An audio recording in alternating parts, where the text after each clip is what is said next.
Hi mga friend! Ma'am si Marian here. So, aside sa book sale, pag nag-iikot tayo sa mall, we also go to National Bookstore. So, meron tayong mall sa National Bookstore in SM Nagap National Bookstore.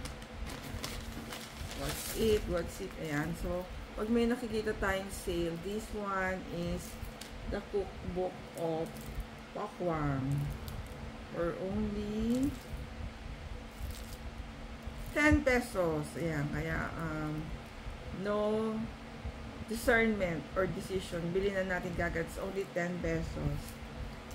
Let's unbox kung ano ba yung laman ng cookbook ni Miss Pokey or Pokwang.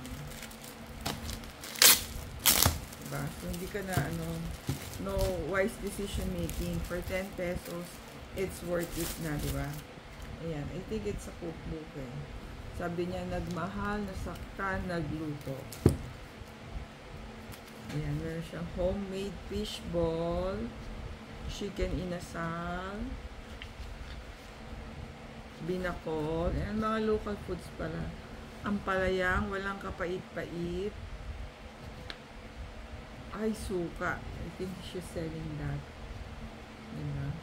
O, may 2-week baon guide. Ayan, Papsi 2-week baon guide. Ayan. Buko salad, chicken tocino, daing na galunggong,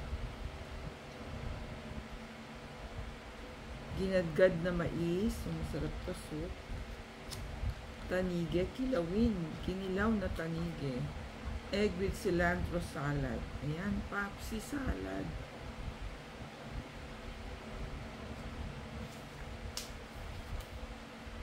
Diba worth it na sa 10 pesos? Chicken sopas. Pansit Canton, our favorite pansit.